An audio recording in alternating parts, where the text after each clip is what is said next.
மேரிடா? Married. எவ்வளோ வருஷமா அது கல்யாணம்? Close to 3 years. 3 இயர்ஸ் ஆகுது. 3 வருஷம் கல்யாண வாழ்க்கை எப்படி இருந்துச்சு ஆக்சுவலி? வருஷம் ரொம்ப கஷ்டமா இருந்துச்சு, 2வது வருஷம் கஷ்டமா இருந்துச்சு, 3வது வருஷம் பழகிடுச்சு. இவன் இப்படி தான்டா, இவனை திருத்த முடியாதுடா அப்படின்ற மாதிரி அது மாதிரி ஏதாவது பண்ணி திருந்த மாட்டான், அவரும் திருந்த மாட்டான், அதனால ஓகே செட் ஆயிடுச்சு. ஓகே, எந்தெந்த விஷயத்தெல்லாம் பார்த்தா இவன் திருந்தவே மாட்டான்டா அப்படின்ற மாதிரி தோணுது?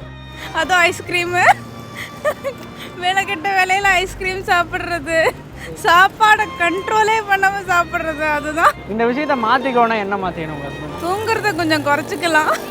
அவரோட ஒரே பொழுதுபோக்கம் தூங்கிடுவார். டென்ஷனாக இருந்தாலும் தூங்கிடுவார், சந்தோஷமாக இருந்தாலும் தூங்கிடுவார். கொஞ்சம் முடிச்சு 4 வார்த்தை கூட பேசலாம். லவ் மேரேஜா அரேஞ்ச் மேரேஜ்? லவ் மேரேஜ் தான்.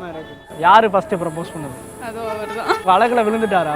அழகுலலாம் விழல, பேசி மயக்கிட்டார். பேசி என்ன பேசி மயக்கினாரு? மற்றவங்க கிட்ட பேச மாட்டாரு. ஸோ ரொம்ப செலக்டிவான பர்சன். ஸோ நிறைய பேசி என்கிட்ட மட்டும் பேசுவார். ஸோ அதெல்லாம் அப்சர்வ் பண்ணதுலேருந்து we were friends first, அதுக்கப்புறமா தான் we started falling in love. என்னைக்கா தோணி இருக்கா லவ் பண்றப்ப நீ அப்படி இருந்த, கல்யாணத்துக்கு அப்புறம் நீ மாறிட்ட, ஏதாவது தோணி இருக்கா? அப்படி இல்லை, இப்போ வரைக்கும் அப்படி இல்லை, மாறக்கூடாது. we've been together for over 10 years now.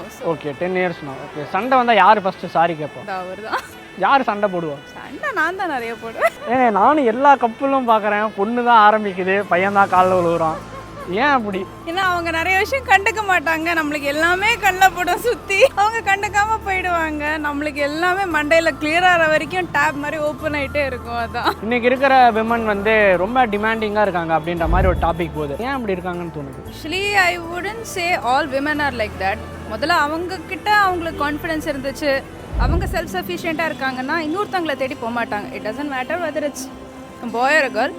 நம்ம if you are able to have that confidence in our selves, நம்ம என்ன சம்பாதிக்கிறோமோ அது நம்ம கான்ஃபிடென்ட்டாக இருந்தோம்னா இன்னொருத்தர்கிட்ட எதிர்பார்க்க மாட்டோம். அவ்வளோதான். இப்போ கல்யாணம் பண்ணிக்க போகிறவங்களுக்கு என்ன சொல்லணும்னு நினைக்கிறீங்க? காசுங்கிறது எப்போ வேணாலும் வரும் போகும், சம்பாதிக்கலாம். fall in love with the person, not with their background or money or wealth. அவ்வளோதான். உங்கள் பர்த்டேவை என்னைக்காவது அவர் ரிமெம்பர் பண்ண மறந்துருக்காரு? மறந்ததெல்லாம் கிடையாது.